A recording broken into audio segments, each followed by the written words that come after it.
Good afternoon, everybody. Welcome to the Offside Zone. I'm your man, Flathead Willie. We got a YouTube afternoon edition of the Offside Zone on the docket for you.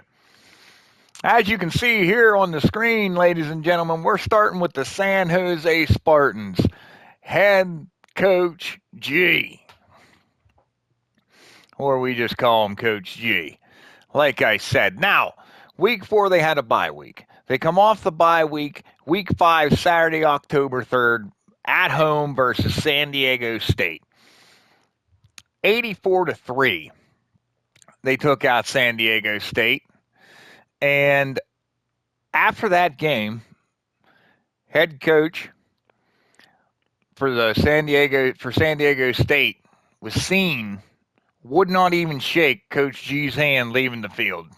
Pretty unsportsmanlike, if you ask me. It's not Coach G's fault that you guys couldn't score any more than 3 points and you couldn't stop them from scoring. Wow. I mean, look at that.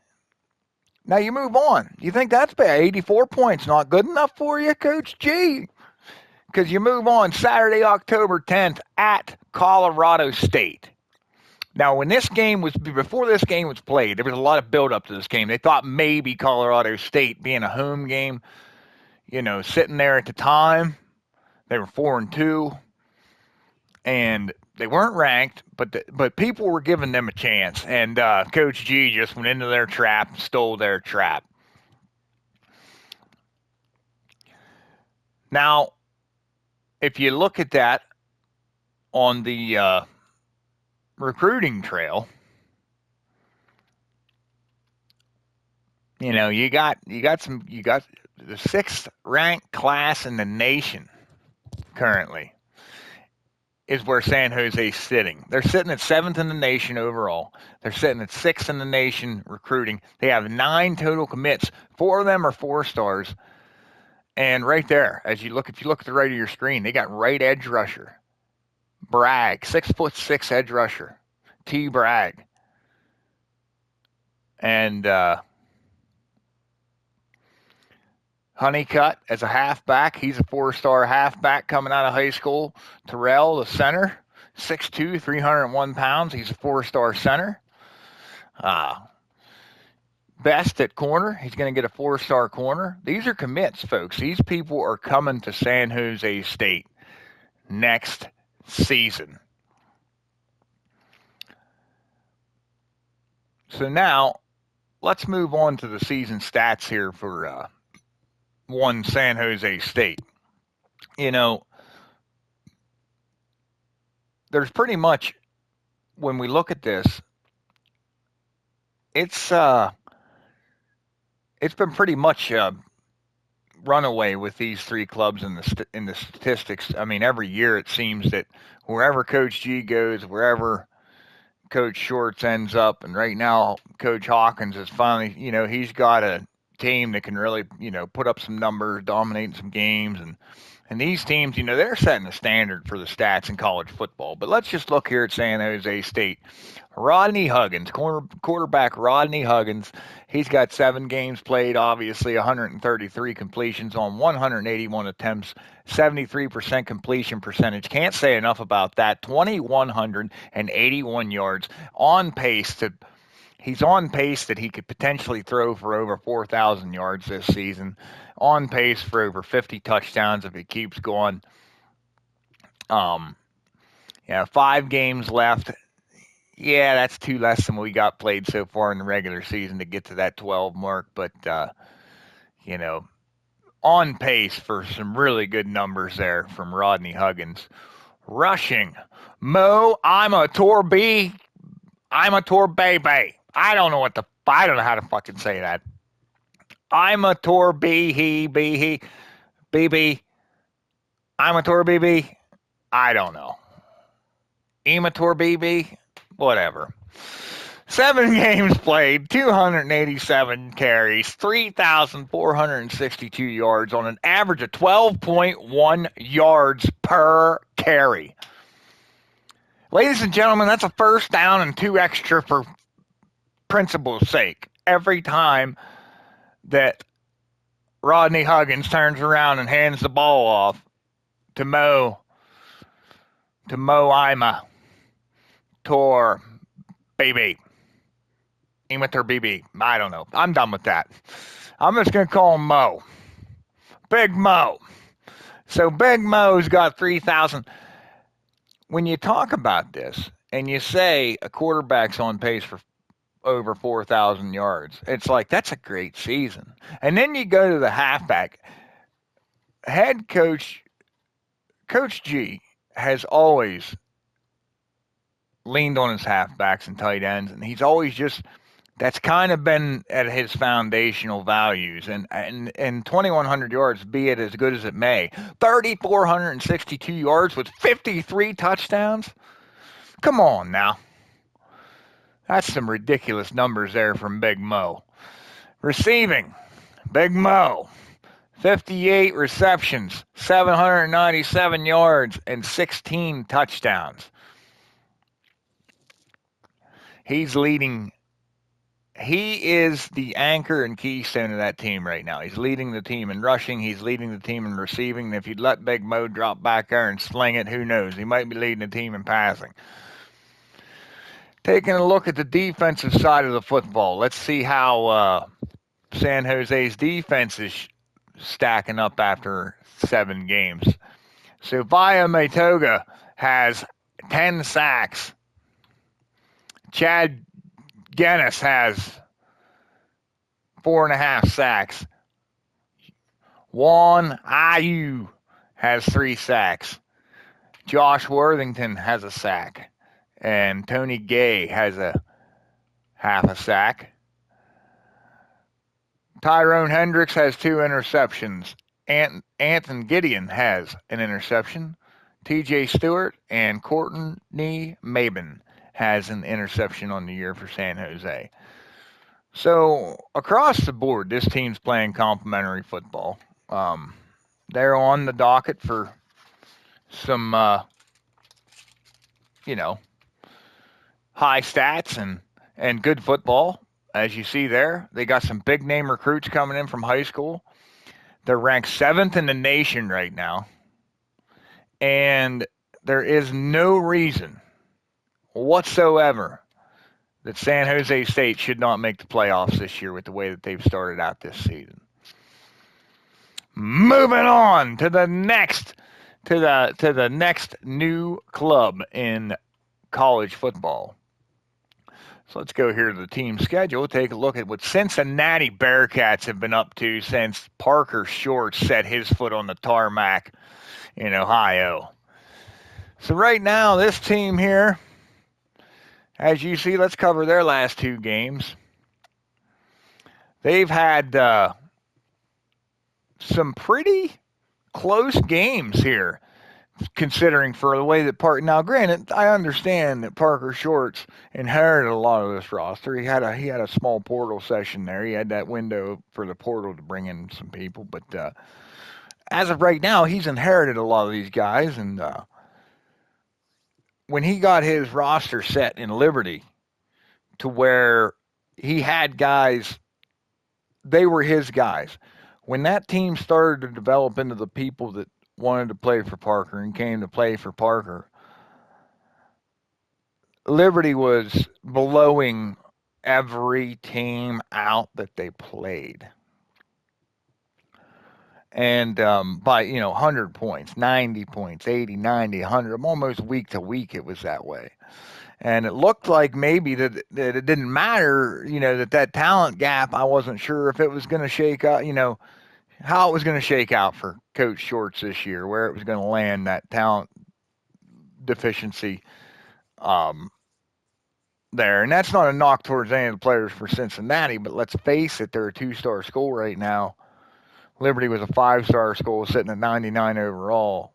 4-star school, sitting at 99 overall, and had a lot of players, a lot of star athletes that were going to go to the NFL. And I'm not saying Cincinnati won't get there, but as of right now, they're sitting 22 in the nation. They're ranked in the top 25. The Cincinnati Bearcats are one of the household names being touted on all the sports networks this week because they have crested into the top 25, and Baylor 49-14 win Saturday, October 10th. They were at Baylor.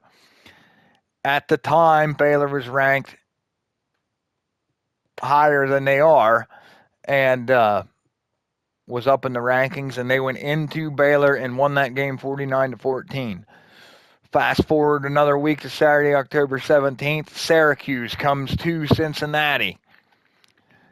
Chalk up another dub for Parker Shorts, 48-14.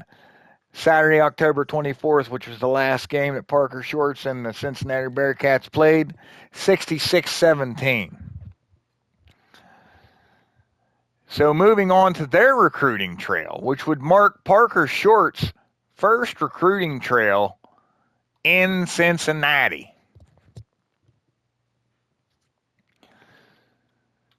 So as his first recruiting trail in Cincinnati, he's currently sitting in the top 10. Kids want to come play for this guy. They absolutely want to come play for this guy. And topping off their list of recruits for the year, the highlight of one of their highlight recruit of the season so far has got to be 194-pound halfback, 4-star athlete coming out of high school, Joey Hippenhammer. I know Parker Shorts is excited for Joey Hippenhammer. Jay Magulagan as a Mike Backer, 6'1", 215. He's excited for him. 4-star Mike Backer coming out of high school. 4-star receiver Emerson, 208 pounds. 4-star cornerback Drake and 3-star tight end Riggs. But 4-stars there committed already to Cincinnati.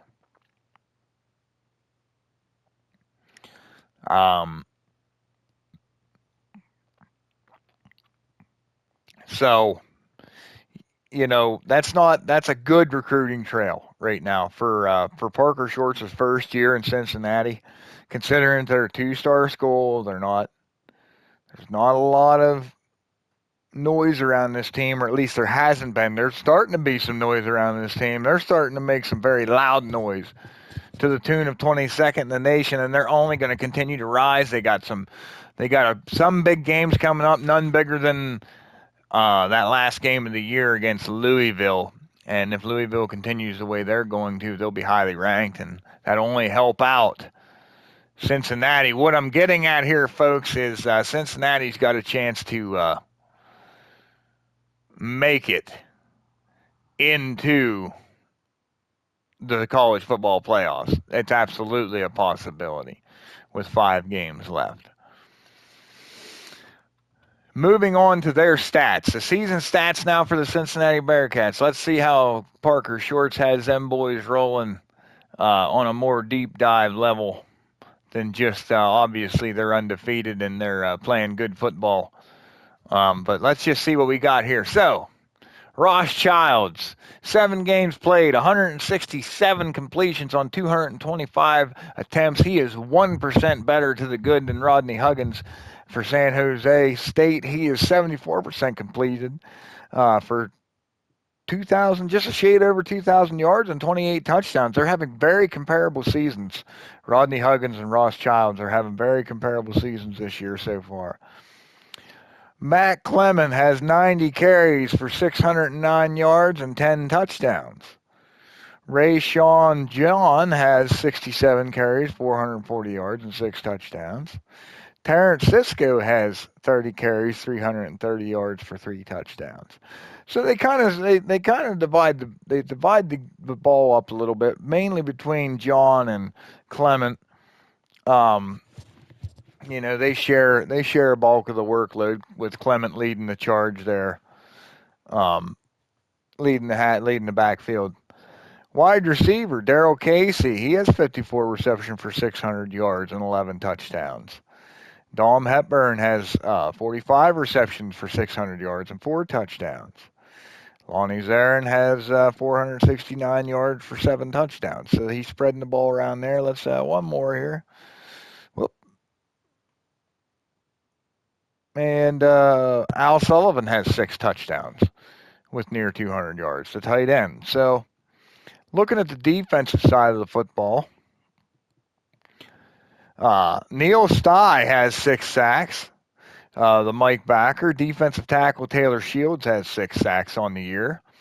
Left edge rusher Donnell Clark has 5 sacks. Edge rusher Emmanuel Earl has 3.5. Logan Bettino, the Sam backer, has 3.5.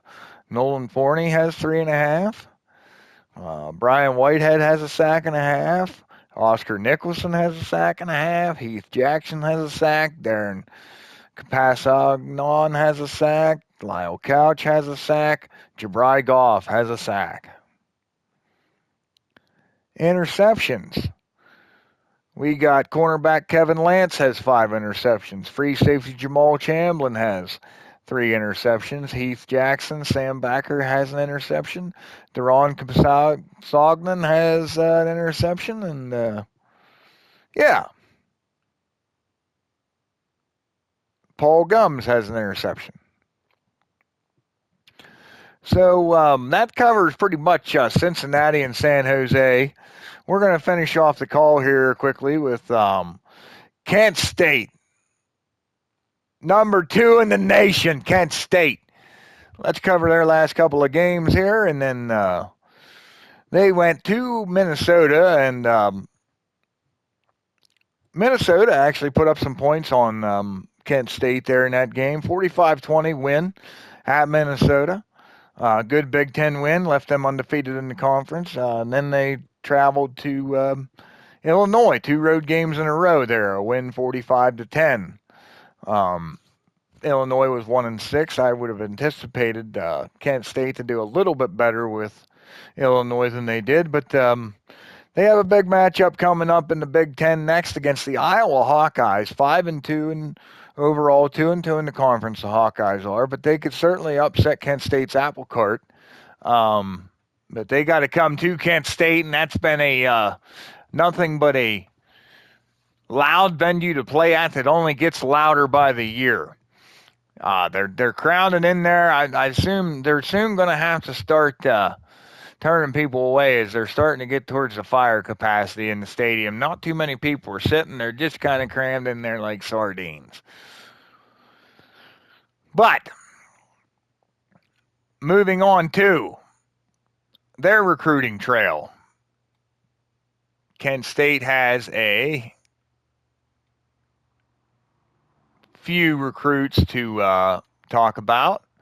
They don't have many commits right now. They're currently sitting at 30th overall in the country for recruiting. They only have 3 commits right now, but they're all good commits. They have a 5-star Jeremiah Hawkins, first 5-star athlete in his coaching career. Lestage, Will linebacker, 6'3", 216 pounds, 5-star athlete. Lestage happens to be the number 12 ranked overall athlete in the country. And number 1 Will linebacker. They have a Mike Backer, 4-star athlete, 6'2", 36 pounds, 4 stars. Jack Lamb. And I don't know, D. Jackson, halfback. 4-star halfback, D. Jackson, 6'1", 204, 4-star standout from high school.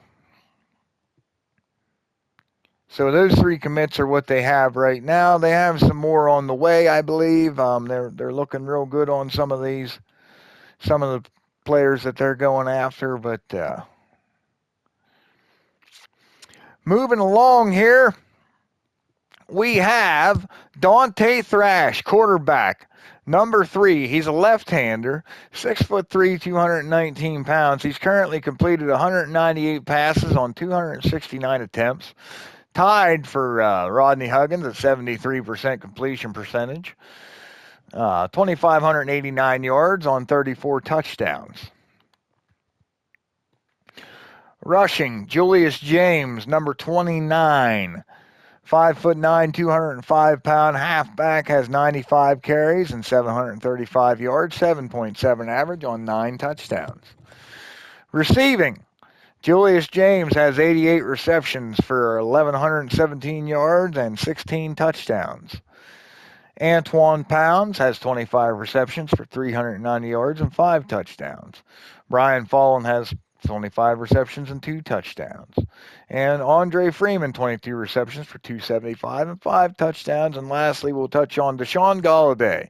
The halfback that offsets Julius James has 18 receptions for 171 yards and 4 touchdowns. Moving on to the defensive side of the football, we have Morgan Sutton, edge rusher, number 45, all 6'5", 257 pounds of them got 11.5 sacks on the year. Raekwon Bryant, defensive tackle, has 8 sacks. Chris Villain, senior, been with Kent State his whole career, edge rusher, has 6.5 sacks.